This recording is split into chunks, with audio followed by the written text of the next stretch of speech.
Hey,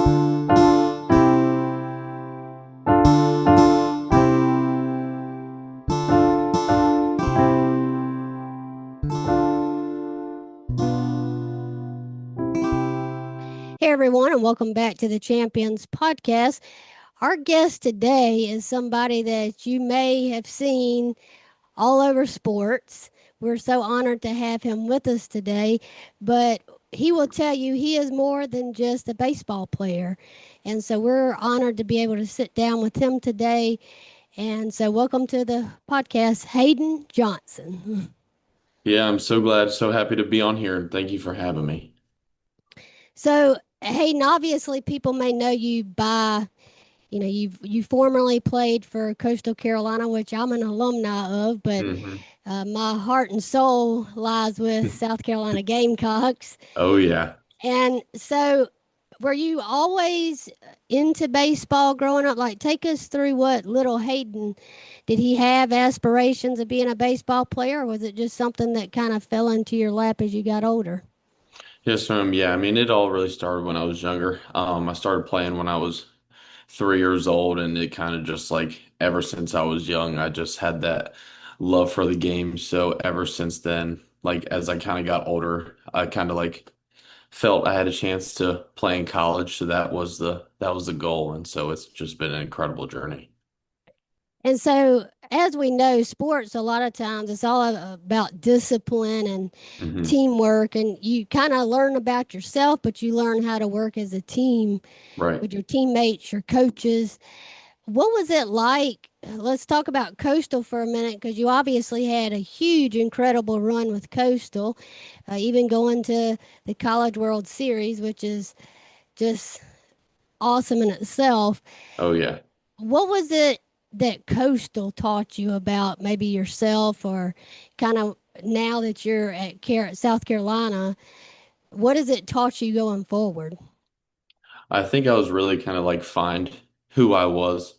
Just like I think going into Coastal, especially when I was young as a freshman, I was I kind of went in just like a little nervous. I didn't really like know who I was yet, like on the baseball side of things.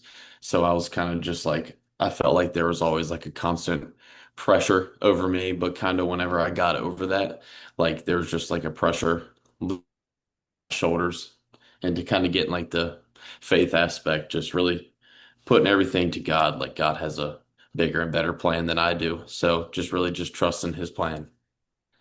And I know that you actually had an injury that you had surgery for, if I'm correct. Yes. Yes. How's things going with that? Because I know that had to be, mentally and emotionally, you kind of sometimes, even though you trust God, you kind of go, "Oh gosh, what does this mean for my future? How's this going to go?" How's things now?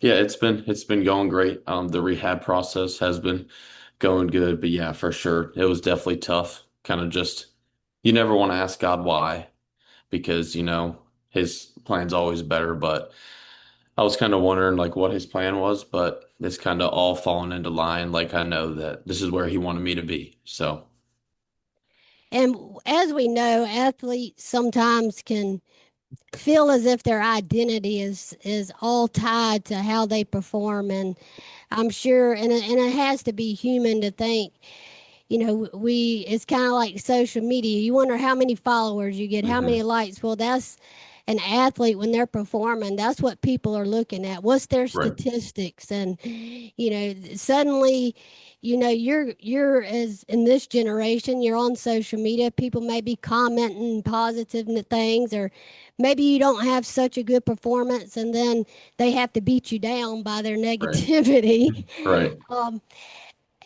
what does it mean for you in terms of that to kind of step away in your mind to say, okay, I'm more than just statistics, and who is Hayden aside from just baseball? So tell people about kind of, obviously you're the baseball player and you're known, but what else are you?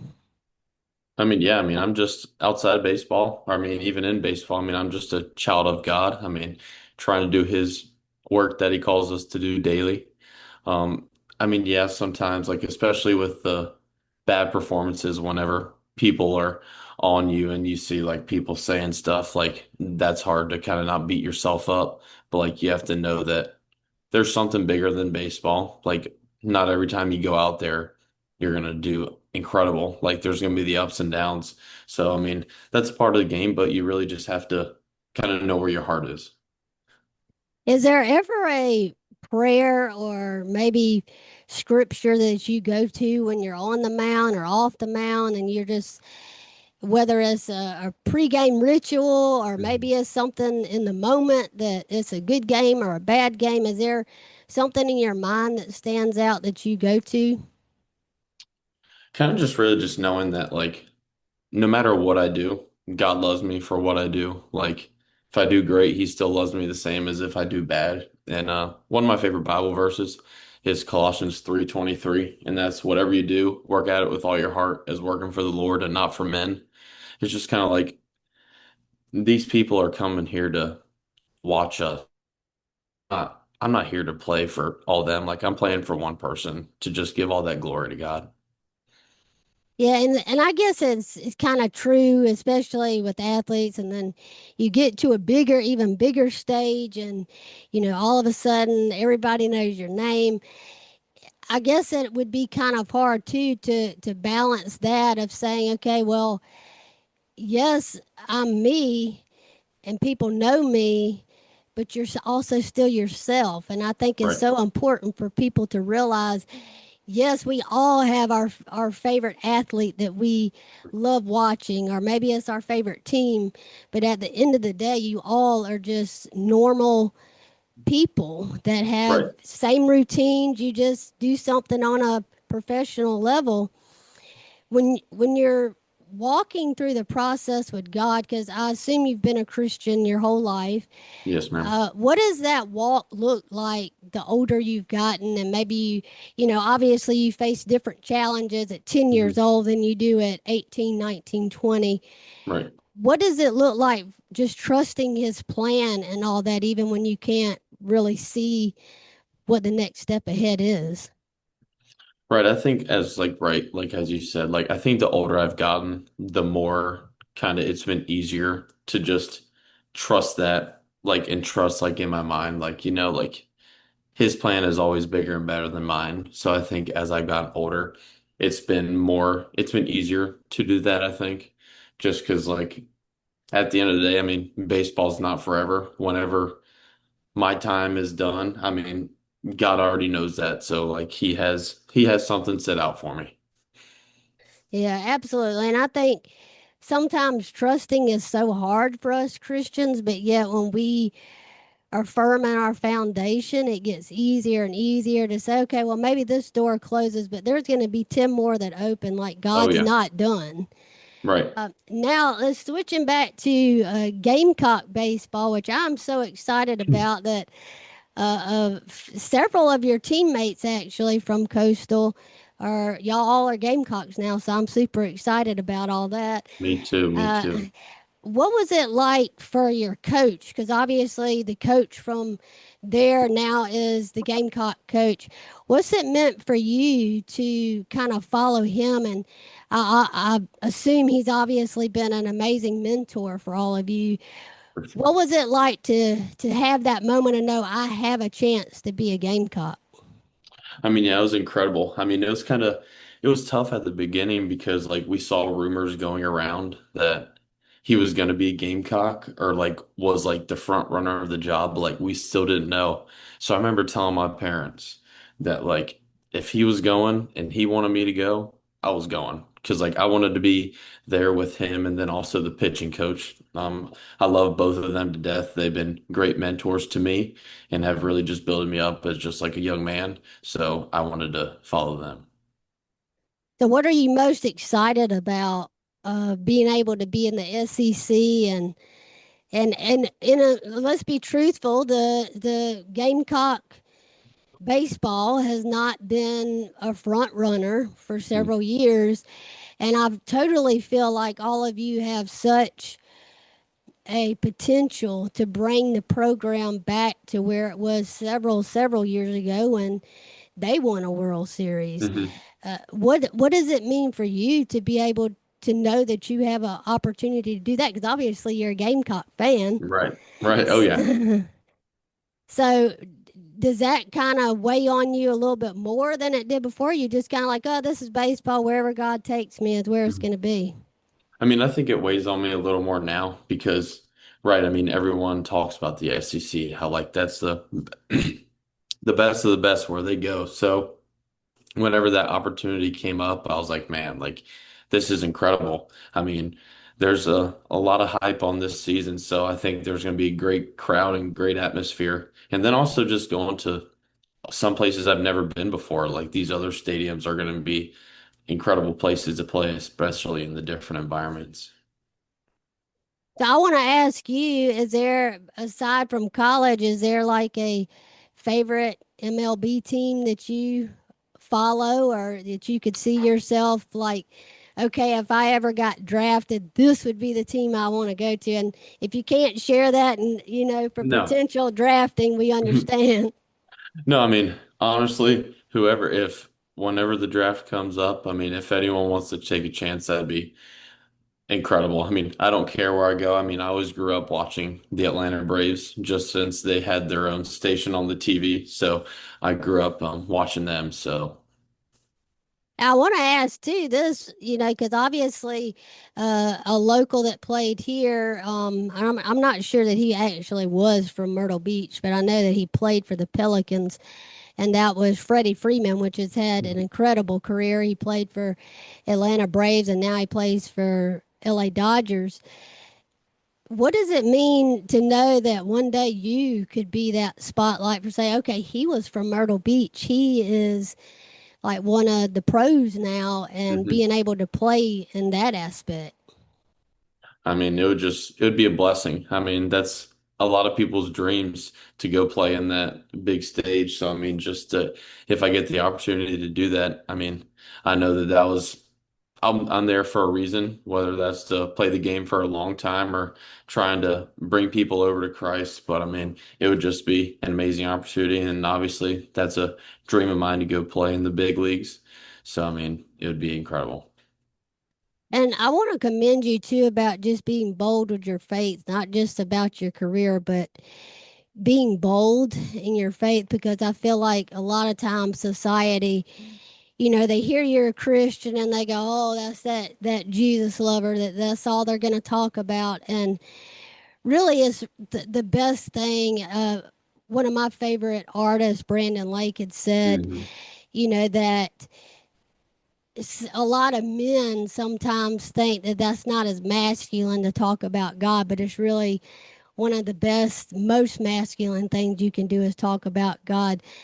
What does it mean for you to just be that person? Because, I mean, if you pull you up on Google, what's something that somebody's going to say? They're going to say, Hayden loves God. He's Hmm. outspoken about his faith.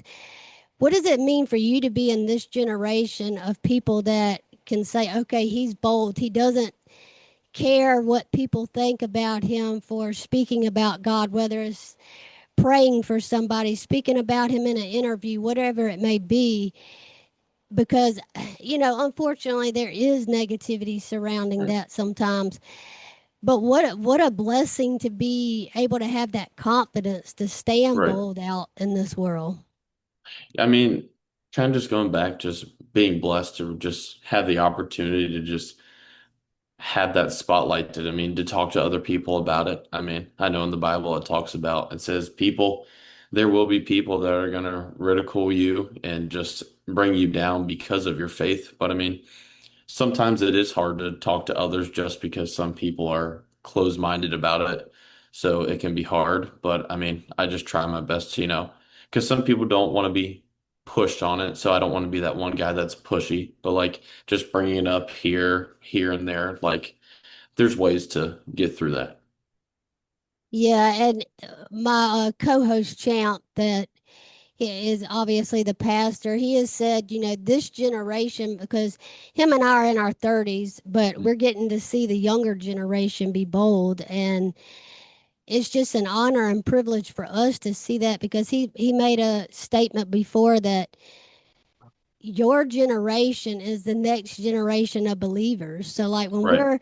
we're long gone, y'all will be the ones being Hmm. bold and in our position now. And I mean, I always have said if people didn't like that I talk about God, then did I really need them in my circle? Because we just need people that uplift us and encourage us, and it's okay if we come across people that are not believers, because somehow Right. along the way maybe we're encouraging them and we don't know it, because Mhm. everybody's not on the same walk of faith that we are. Talk about your family life a little bit, because obviously you have a wonderful family. What has it been like to grow up in a home with faith as a foundation, and also just the support and love that you've been able to have with your career and anything else you do with your family support? Yeah, it was amazing. I mean, growing up, yeah, definitely in a Christian home. So knowing that that was definitely a big thing that just all of our lives kind of revolved around. So that was always nice just to kind of be pushed in that aspect. I mean, because that takes you from there and goes with you the rest of your life. I mean, I was super blessed to only be at Coastal, to be 15 minutes away for 3 years. So they were always able to show up at every game, or all the home games. So that was always nice to have their support there. But I mean, now at Carolina, I'm only 2.5 hours away, so they'll make some, but I mean, it's just been an incredible journey with them. Yeah, and you also are engaged to your lovely fiance. Hmm. I know she's also been at the games. What's it like to kind of know, okay, now I'm going to be doing another chapter of life and it's going to look different, and kind of walk us through that of kind of saying, okay, yeah, this is happening. We're getting married and now I'm going to be a husband. I mean, I can't wait. I've kind of known for a long time now that she's the one. We're both just extremely excited and just so blessed to just have the relationship that we have together. So just we're both extremely excited for the next chapter. Yeah, and I'm sure your faith plays along with, Hmm. thinking about what kind of husband do I want to be, and potentially one day what kind of father do I want to be, and the role model. Let's talk about your family. Is there somebody in your family that was kind of that role model for you? Like, okay, that's who I aspire to be.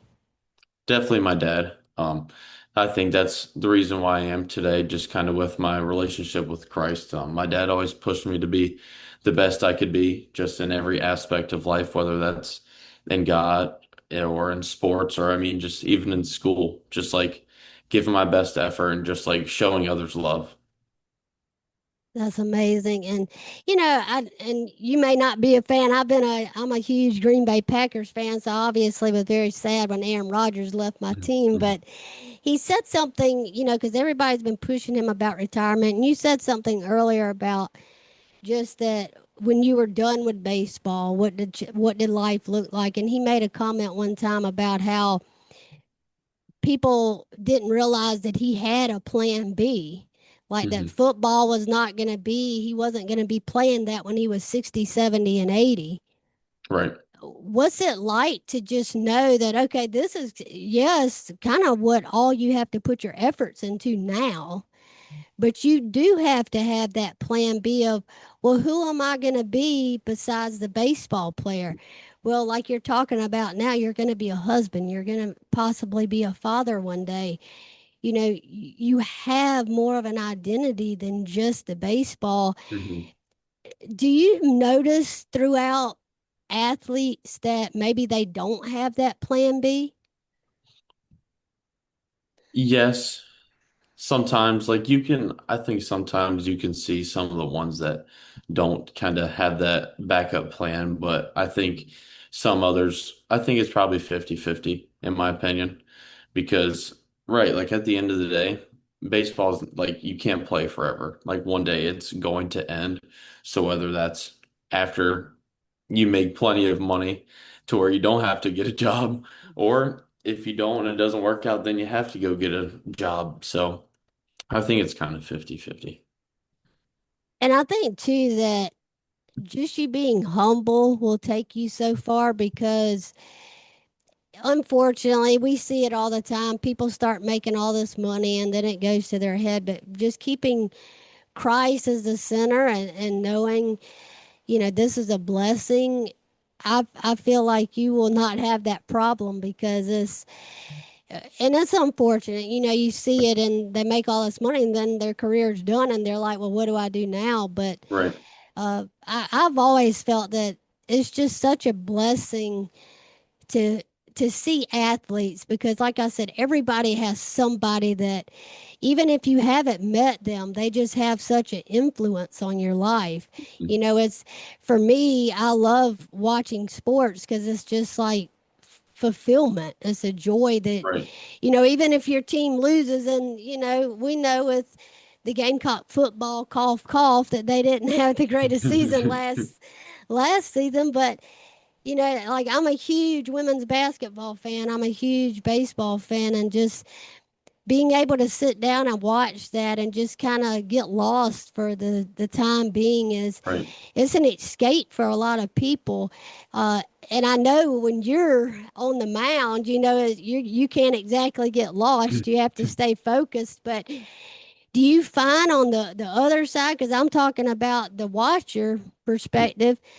But do you kind of feel the same way that yes, it's kind of like your job, it's your duty, and you have to stay focused, but you also get to enjoy it because obviously you don't want to just be doing something that you don't get to enjoy. It's kind of like when Right. you go to a job, you don't want it to be just like, oh, this is just a Mhm. job. You want to be able to enjoy it. Yeah, 100%. I mean, I think the way I think of it is like if you go in every single day looking at it like it's a job, you're not going to enjoy it as much as someone who goes in thinking like, man, I get to play this kid's game every single day. Like you get to go and play the game that you grew up playing your whole life. So I mean, I just like I love it. Like I've always loved it. So I just love being able to like, create those friendships with the guys in the dugout on the team and just, getting to play the game that I love. Is there something that you can say that would be your favorite moment that you've had? And it doesn't have to be in college, it could be, high school or whatever it may be. Is there a moment that kind of sticks out in your mind as like, okay, yeah, that was like cloud nine? I would say Cloud9 for me was probably whenever we won in the Super Regional, whenever I closed out the game against Auburn.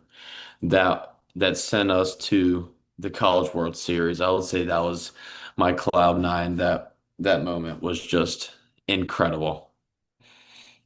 Well, now that we've had the highlight moment, has there ever been a moment that you can say was more like of a mental hurdle for you? Yes, it was actually that same year. I remember I went into the game and in two pitches I hit back-to-back batters and then I walked the next guy and didn't get an out. And that was like, man. And I obviously got pulled out of the game. So that was definitely a mental hurdle that I had to kind of get over. But I think that also kind of made me stronger. I was able to learn from it, kind of move on. So yeah. Is there a difference? And I know that obviously the baseball season hasn't like full swing started yet at Carolina, but is there a culture difference or maybe like a baseball difference between how the atmosphere was at Coastal compared to South Carolina? I would say yes. I think the culture difference is it's a lot different, I think, because we have just like since we kind of have to have like a basically a whole new team. So like we just have like a bunch of guys from a lot of different places, but like the guys that I've met, I think I've met everyone now. I think all the guys are here. Like everyone has been amazing. Like everyone really just like clicks together as that family aspect. So yeah, here has been great. Yeah, and they're also, I saw, are going to play Coastal. I Uh, know that's going to be so crazy. I'm hoping to head out to that game and hoping to get a ball signed. I actually was in 2017. I was graduating, and they won the World Series then, and it was so hot. I went out to the celebration that day, and it was so hot. I wanted to like get them all to sign a ball, and got close, and I was like, I can't take the heat anymore. I got to go. And but it was so awesome getting to just see that, and I'm so hoping that will happen for South Carolina this year, just to have an incredible Mhm. run. Is there a certain opponent that you're obviously Coastal is kind of going to be like, oh, this is a little awkward at the same Right. time, but is there an opponent that you're looking forward to say like, oh yeah, I get to play them, especially with the SEC? Right. I don't know exactly what the schedule looks like this year and kind of like who we're going to play and who we won't, but I'm more just excited about just going and pitching in those atmospheres because like those places that we get to go to, I mean, those stadiums are big time with a lot of fans that are obviously going to talk, but that makes it fun. So those atmospheres are just going to be incredible playing. Do you think the fan base will differ a little bit? Because I mean, here in Myrtle Beach, I mean, they do get really hyped up for coastal baseball, Mhm. but I mean, we're talking about Gamecocks. Everybody gets hyped up for that, unless Oh you're a yeah. Clemson fan, of course. But do you think that the fan base will look different? Like when you look out in the stadium, do you think, or field, I should say, do you think it will look different? I think it will. I mean, kind of like what you said earlier, the past couple of years, I mean, the success hasn't kind of been there, but I think that with Schnall coming in there with just like a whole new team, like I think people are really going to want to come like check it out. So I really do think that the atmosphere is just going to be kind of crazy and just really fun to play in. And I'm going to keep asking you some baseball questions too, because this is fun for me as a lover of sports. But I want to know, what does your mindset look like when you first go to have like the first official game, Mhm. and you walk out and you're wearing that garnet and Mhm. black uniform, and you look out to a whole new field, whole new set of fans, and knowing that you were a Gamecock fan growing up, what's that going to feel like? Like, what do you think will be going through your mind that first game when you're walking out to that mound? I mean, I think I'll definitely get out there and really just take it all in. Um, I mean, I know the feeling is going to be surreal, but I mean, yeah, just take it all in, kind of look around, but then after I kind of get that little glimpse, then it's kind of it's go time. Yeah, and you talked about Auburn. That was an intense game, but is there a process that you go through? Because obviously we know how baseball works. Sometimes it's one, two, three. It's an easy day almost. But then there's Right. some of those games that you're like, oh, how am I going to pull this one out? And Right. then especially the pressure, because a lot of times you are a closer, Hmm. and people are kind of looking at you to be like the hero. Hmm. Is there a mental process that you go through when you're like, okay, 3-2, I gotta get this one? Is there, because I can imagine that's a lot of pressure, and you have to stay like, okay, let's not get out of line here, let's stay focused. Yeah, I mean, I know the past 2 years, well, my freshman and sophomore year, I was out of the bullpen. So, I mean, the plan this year is to start, so that's going to be incredible. But I think, but the mental side, I mean, that's one thing that I really kind of credit my success to because I really dove into that side because of just kind of like how important that is. But like, yeah, like that 3-2 count, like if you think to yourself like don't throw a ball, like you're gonna throw a ball because that's what you're thinking about is a ball. Like you just kind of have to really gather your thoughts and like for me it's kind of just like attack the hitter with my best stuff. Like you can't think about the bad things. You have to like look forward and just like focus on that one pitch, really. Gather your breath so you're not just so your mind's not racing. Yeah, and I think too that I'm not an athlete, but I can imagine that sometimes it goes your way and you're like, oh man, this is awesome. Mhm. But then there's a lot of times it may not. And Mhm. it's so important for like it's a constructive criticism because you want yourself to say, okay, let's remember how bad this felt so that next time, I may can improve just a little bit. But at the same time, you don't want to like blow it up into something that it shouldn't be so that it Right. affects you negatively, Hmm. especially mental health wise, because you shouldn't sit there and be like, oh my gosh, I cost my team to lose the entire thing. Oh my Hmm. gosh, like I'm so bad, or, just spiraling. Hmm. How does it look for you to kind of when you don't have that, oh my gosh, this is awesome, I got through it, and it doesn't go your way, and just kind of saying, okay, God, this is okay, it's just a game and I'm gonna be better the next time. Right. Yeah. I mean, obviously going and just kind of like relying on God, like, right, it's just a game, but also like from the mental side, like, so I work with a mental coach every month. Like, I would talk to him every week over Zoom, and like his big thing was like once a game's over and after you shower, like you're washing all that off. Like you're washing all the bad stuff off. It's going down the drain. Like it's over. Like there's no reason to bring that home with you or bring that over to the next day because like right, like if you have a family, like you don't want to bring that your stuff from that happened at the field home to your family and that affect that. So like you got to have a mind of a goldfish, just kind of let it go away. Like don't harp over it. Just, you know, you have your time to sulk it in, but after that, it's just you got to let it go. I love that analogy about that because washing it away, I mean, what a great perspective, because sometimes we don't do that, and No. and it affects us. But what does your mental toughness look like? Because I imagine you don't just have to have that, going into a game. You have to have that, I mean, with your schoolwork, Hmm. with your discipline of your daily activities. I mean, you just kind of have to have that, as we talked about social media, and, maybe some silly person has to tag you about how they're mad that this happened, as if it's all your fault for some reason. Right.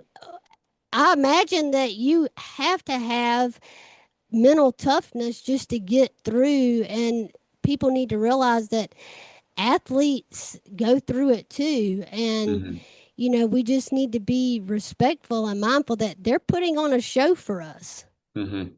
Yeah, I mean, it's just like taking everything like day by day. Like you got to put your best effort into everything you do, whether that's sports, school, or just like everything you do as you go out your day, just like putting your best effort into it. And just like you said, like if people like say things here and there, it's like you have to pick and choose your battles. Like it's not worth replying to someone just because they said something ignorant about you.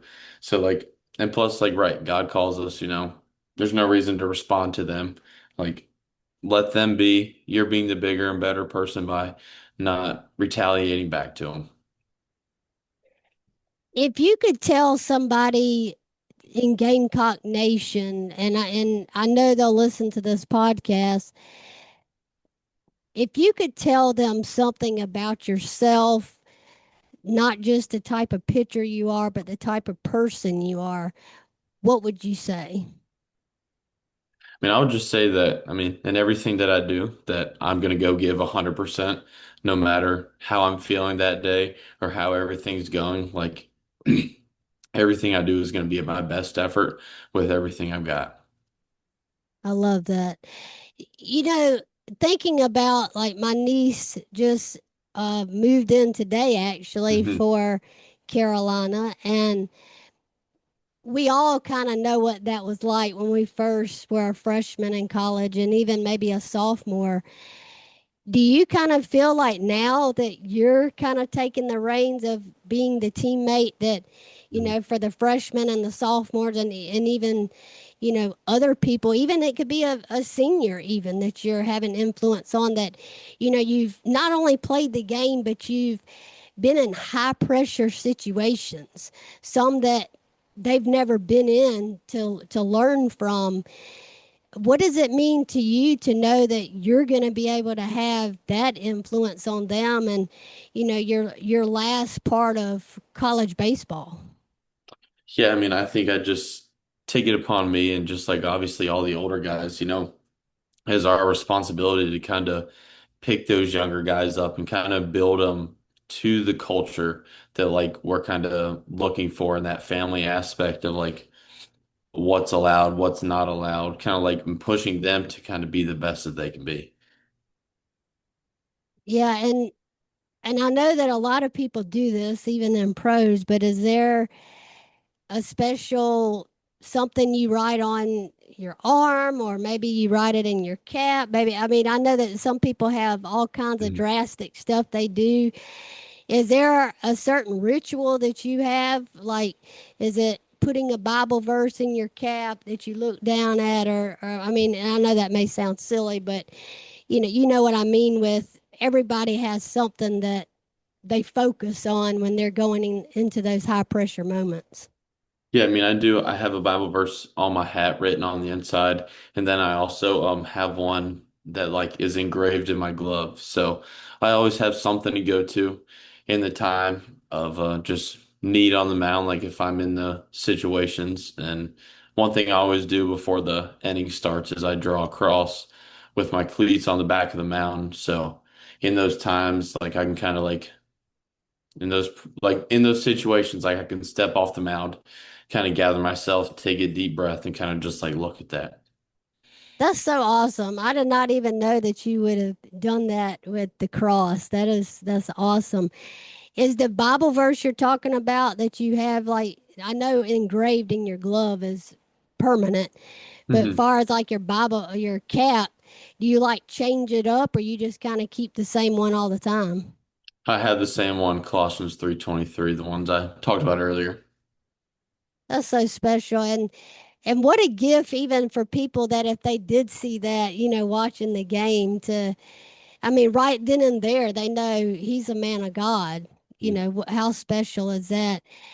Is there ever a moment that you kind of walk through your journey? And it doesn't have to be just with baseball, it could just be in life. I know we talked about you recovered well from your surgery and all that, but was there ever a time that you were like, God, I really don't know what direction you might be taking me?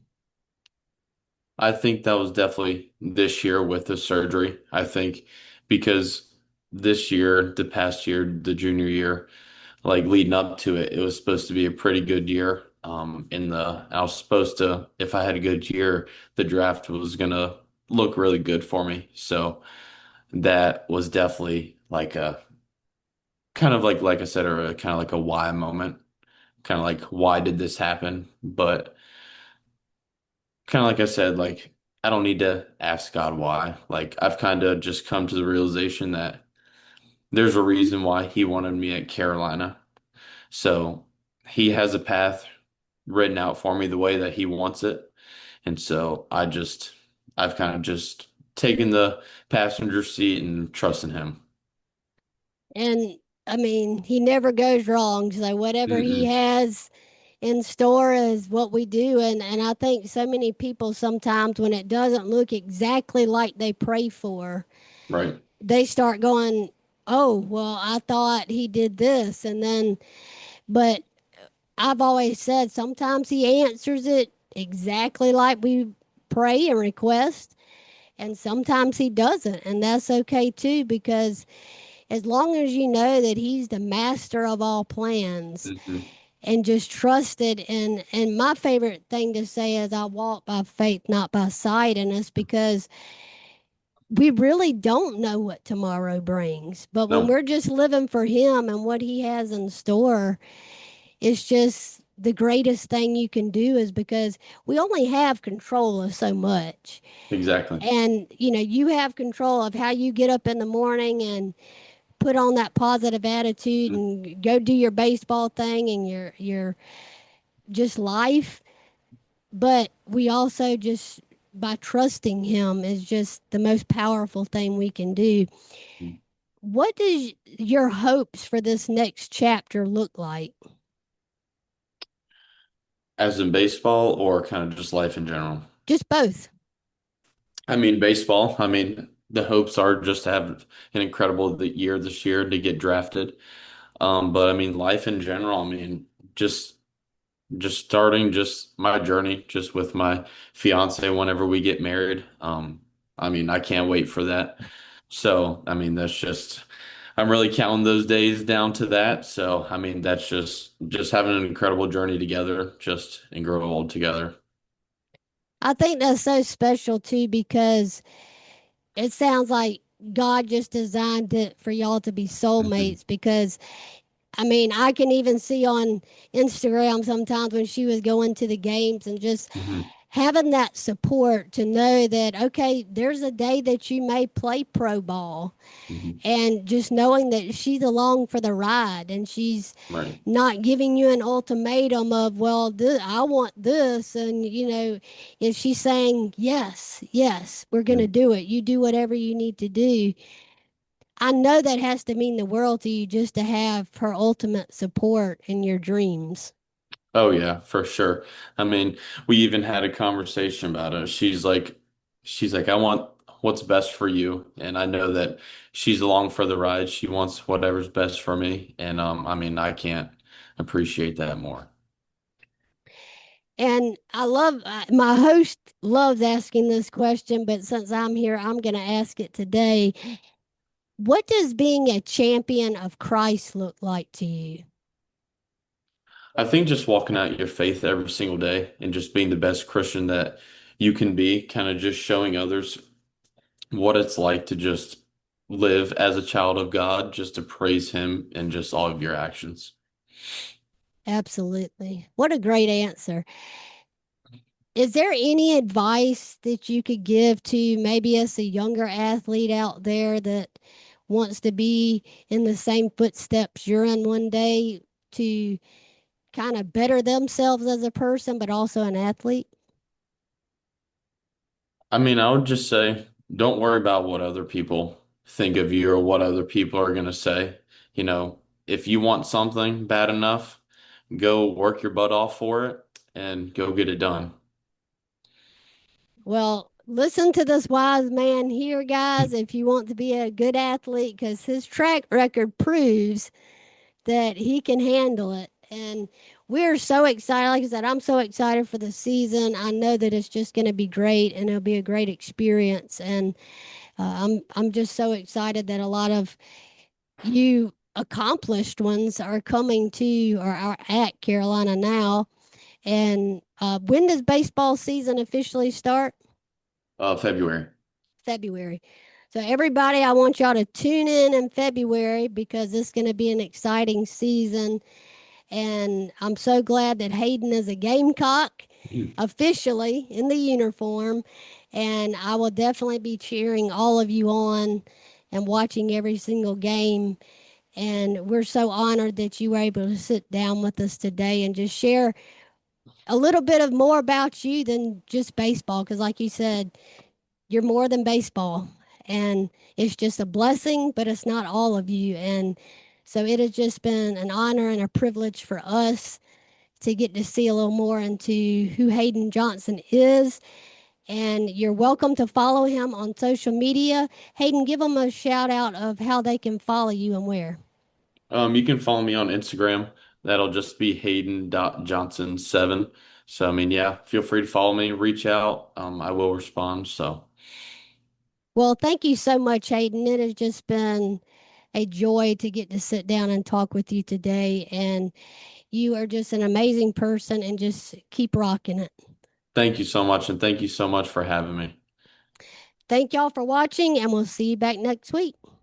What a joy to have the awesome Hayden Johnson on the Champions podcast. And I hate that I wasn't able to be a part of this conversation, but Heather and he did a fantastic job of holding their own and just having a genuine conversation about faith, both of their love of sports, and just what an incredible leader Hayden is, both on the field and off the field.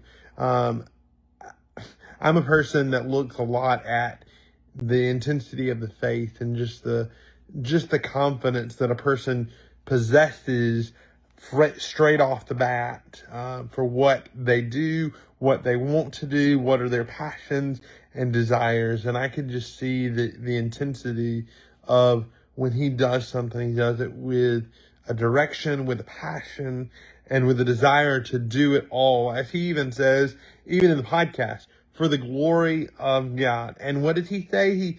Hayden said this powerfully. He said, anytime that I play for an audience of one. Yes, there might be bunches and bunches of people in the stand, but I know who gave me the gift and I know who I'm playing it for. And so I just thought that was really, really one of the most powerful statements of the whole thing. And I know there are several people that have said that, but you could see the intensity of him meaning that.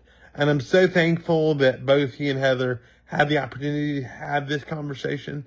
I think that I often think of the Apostle Paul's writings when he says that we all run the race, but only one gets the prize. And it says only one. And in that particular passage of Scripture, only one gets the prize.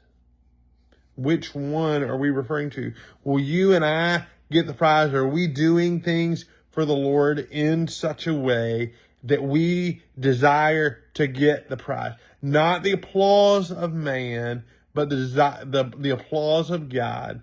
And I really am just so thankful that Hayden seems to live his life in such a way that he desires to get the applause of God. He's passionate about what he does. He's passionate about his faith. He's passionate about leadership. And I pray that you were able to see that in today's episode. And I just pray that you desire to live your life in such a way that you want to obtain a prize. You want to obtain a goal at the end of your life.